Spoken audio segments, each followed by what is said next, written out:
എല്ലാവർക്കും നമ്മുടെ ഫുഡ് കോർട്ടിലേക്ക് വീണ്ടും സ്വാഗതം. ഇന്ന് ഞാൻ വന്നിട്ടുള്ളത് വളരെ എളുപ്പത്തിൽ തയ്യാറാക്കാൻ പറ്റുന്ന ഒരു ഇൻസ്റ്റൻറ്റ് ദോശയുടെ റെസിപ്പിയാണ്. അപ്പോൾ നമ്മൾ രാവിലെ എഴുന്നേറ്റ് മാവ് അരച്ചിട്ടുണ്ടെങ്കിൽ ഒരു 1/2 മണിക്കൂറിനുള്ളിൽ നമുക്ക് ഈ ദോശ തയ്യാറാക്കിയെടുക്കാം. പിന്നെ ഇതിന് ഉഴുന്നോ അരിയോ അരിപ്പൊടിയോ അങ്ങനെ ഒന്നും തന്നെ വേണ്ട. പക്ഷേ നല്ല ടേസ്റ്റി ആയിട്ടുള്ള ഒരു ദോശയാണ്. അപ്പോൾ നമുക്ക് വേഗം തന്നെ വീഡിയോയിലോട്ട് പോവാം. ഇതെങ്ങനെയാണ് തയ്യാറാക്കുന്നതെന്ന് നോക്കാം. അപ്പോൾ നമ്മൾ ഈ ദോശ തയ്യാറാക്കാൻ വേണ്ടി പോകുന്നത് റവ ഉപയോഗിച്ചിട്ടാണ്. ഞാനിവിടെ 1 കപ്പ് റവയാണ് എടുത്തിട്ടുള്ളത്. അപ്പോൾ ആദ്യം തന്നെ നമുക്ക് ഈ റവ ഒരു മിക്സിയുടെ ജാറിലേക്ക് ഇട്ടിട്ട് നന്നായി ഒന്ന് പൊടിച്ചെടുക്കാം. അപ്പോൾ നമ്മൾ ഈ ദോശ ചുട്ട് കഴിയുമ്പോൾ ഇത് റവ വെച്ചിട്ടാണെന്നൊന്നും പറയില്ല. ഇതുപോലെ നന്നായി പൊടിച്ചെടുത്തിട്ടുണ്ടെങ്കിൽ ഒട്ടും തരികളില്ലാതെ നമ്മൾ നന്നായി ഇതങ്ങ് പൊടിച്ചെടുക്കുകയാണ്. അപ്പോൾ ശരിക്കും പറഞ്ഞാൽ ഇത് അരിപ്പൊടി പോലെയാണ് ഉണ്ടാവുക. അതുകൊണ്ട് തന്നെ നമ്മൾ ദോശ ഉണ്ടാക്കി കഴിഞ്ഞാലും അത് റവ വെച്ചിട്ടാണ് ചെയ്തതെന്ന് മനസ്സിലാവില്ല.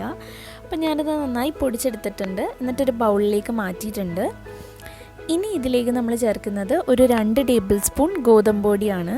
അപ്പോൾ 1 കപ്പ് റവ എടുക്കുകയാണെങ്കിൽ 2 ടേബിൾ സ്പൂൺ ഗോതമ്പ് പൊടി മതിയാവും. ഇനി ഇതിലേക്ക് പ്രധാനമായിട്ട് നമ്മൾ ചേർക്കുന്നത് തൈരാണ്. ഞാനിവിടെ 1/2 കപ്പ് തൈര് എടുത്തിട്ടുണ്ട്. അപ്പോൾ ഏത് കപ്പിനാണോ റവ എടുക്കുന്നത് ആ കപ്പിന് തന്നെ 1/2 കപ്പ് തൈര് എടുത്താൽ മതി. ഇത് അധികം പുളിയില്ലാത്ത തൈരാണ്, എന്നാലും ഒരുവിധം പുളിയുള്ള തൈരാണ് കേട്ടോ. കുറച്ചൊരു പുളി വേണം നമ്മുടെ ദോശയ്ക്ക്. അതോടെ ചേർത്തിട്ട് നമുക്കിതൊന്ന് മിക്സ് ചെയ്തെടുക്കാം. അപ്പം ഞാനിവിടെ ഒരു വിസ്ക് ഉപയോഗിച്ചിട്ടാണ് കട്ടയില്ലാതെ മിക്സ് ചെയ്തെടുക്കുന്നത്. ഇനിയിപ്പോൾ ഇതുപോലൊരു വിസ്ക് ഇല്ലെങ്കിൽ ഇത് മിക്സിയിൽ തന്നെ അടിച്ചെടുത്താൽ മതി. ആവശ്യത്തിന് വെള്ളം ചേർത്തിട്ട്. വെള്ളം കുറച്ചധികം തന്നെ വേണ്ടി വരും റവ ആയതുകൊണ്ട്, എന്നാലേ നമുക്ക് ആ ഒരു ദോശയുടെ ആ ഒരു ബാറ്ററായി കിട്ടുള്ളൂ. അപ്പം ഞാൻ വെള്ളം ചേർത്ത് നന്നായി മിക്സ് ചെയ്തെടുത്തിട്ടുണ്ട്. കുറച്ച് ലൂസായിട്ടുള്ളൊരു ബാറ്ററാണ്. സാധാരണ ദോശയുടെ ആ ഒരു ബാറ്റർ പോലെ തന്നെയാണ്. ഇനി ഇതിലേക്ക് നമുക്ക് ആവശ്യത്തിനുള്ള ഉപ്പ് ചേർത്ത് കൊടുക്കാം. ഉപ്പ് കൂടെ ചേർത്തിട്ട് നമുക്കിതൊന്ന് യോജിപ്പിച്ച് കൊടുക്കാം. അപ്പോൾ ഇത്രയേ ഉള്ളൂ നമ്മുടെ ബാറ്റർ. നമ്മൾ പുളിക്ക് വേണ്ടിയിട്ട് തൈര് ഒഴിച്ചിട്ടുണ്ട്, അതുപോലെ ഉപ്പും ചേർത്തിട്ടുണ്ട്. അപ്പോൾ ഇത്രയേ ഉള്ളൂ, നമ്മുടെ ബാറ്റർ ഇവിടെ റെഡി ആയിട്ടുണ്ട്.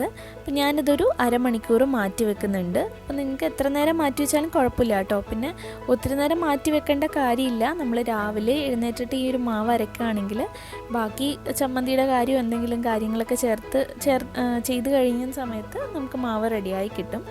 ഇനിയിപ്പോൾ 1/2 മണിക്കൂർ പോലും നിങ്ങൾക്ക് മാറ്റി വെക്കാൻ സമയമില്ലെങ്കിൽ മാത്രം ഇതിലേക്ക് ഒരു 1/4 ടീസ്പൂൺ ബേക്കിംഗ് സോഡ ചേർത്ത് കൊടുത്താൽ മതി. അതല്ലെങ്കിൽ ബേക്കിംഗ് സോഡ ചേർത്തില്ലെങ്കിലും കുഴപ്പമില്ല. ഞാൻ ബേക്കിംഗ് സോഡ ചേർക്കാറില്ല ഇങ്ങനൊരു ദോശ ചെയ്യുന്ന സമയത്ത്. അപ്പോൾ ബേക്കിംഗ് സോഡ ചേർത്തില്ലെങ്കിൽ നമുക്ക് നല്ല പെർഫെക്റ്റ് ആയിട്ടുള്ള ദോശ തന്നെ ചെയ്തിട്ടെടുക്കാനായിട്ട് പറ്റും കേട്ടോ. പിന്നെ ഒട്ടും വെക്കാൻ സമയമില്ലെങ്കിൽ മാത്രം ഒരു 1/4 ടീസ്പൂൺ ബേക്കിംഗ് സോഡ ചേർത്താൽ മതി. ഇനി ഞാനിവിടെ ഒരു ദോശയുടെ പാൻ വെച്ച് ചൂടാക്കിയിട്ടുണ്ട്. ഇവിടെ ഒരു നോൺ സ്റ്റിക്ക് പാനാണ് എടുത്തിട്ടുള്ളത്. പാൻ നന്നായി ചൂടായി കഴിയുമ്പോൾ നമുക്കതിലേക്ക് സാധാരണ ദോശ ചൂടുന്ന പോലെ തന്നെ 2 കൈയിൽ ഞാൻ മാവ് ഒഴിച്ചിട്ട് നന്നായി പരത്തി കൊടുത്തിട്ടുണ്ട്.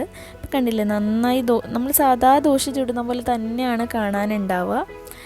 കഴിക്കാനും നല്ല ടേസ്റ്റാണ്. ഞാനതിലേക്ക് കുറച്ച് നെയ്യൊന്ന് ഒഴിച്ചു കൊടുക്കുന്നുണ്ട്. നെയ്യോ എന്തെങ്കിലും ഓയിലോ ഒഴിച്ചു കൊടുക്കുകയാണെങ്കിൽ നല്ല ക്രിസ്പി ആയിട്ട് കിട്ടും. എന്നിട്ടിത് കുറച്ച് നേരം ഒന്ന് അടച്ചു വെച്ച് വേവിച്ചെടുക്കാം.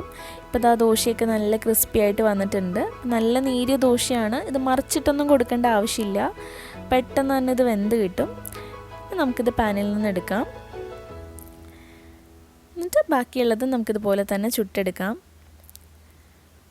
അപ്പോൾ ഇത് നമ്മൾ റവയൊക്കെ നന്നായി പൊടിച്ചെടുത്തുകൊണ്ട് തന്നെ ഒട്ടും ആ ഒരു തരികളൊന്നും ഉണ്ടാവില്ല. ദോശ കഴിക്കുന്ന സമയത്ത് റവ വെച്ചിട്ടാണ് ചെയ്തതെന്നൊന്നും മനസ്സിലാവില്ല. അതുകൊണ്ട് നന്നായി പരത്തിയെടുത്തിട്ടുണ്ട്. നമുക്കിത് ഇത്ര വലുതാക്കി വേണമെങ്കിൽ ഇതുപോലെ പരത്തിയെടുക്കാം കേട്ടോ ഈ ഒരു ദോശ.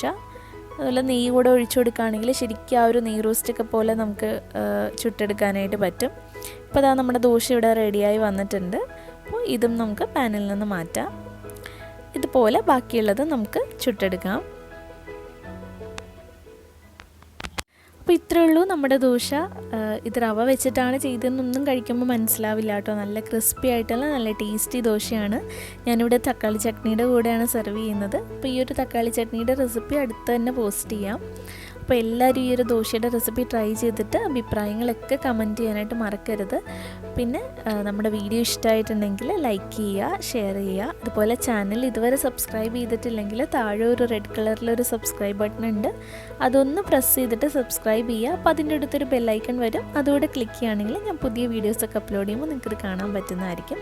അപ്പോൾ നെക്സ്റ്റ് വീഡിയോയിൽ വീണ്ടും കാണാം. താങ്ക്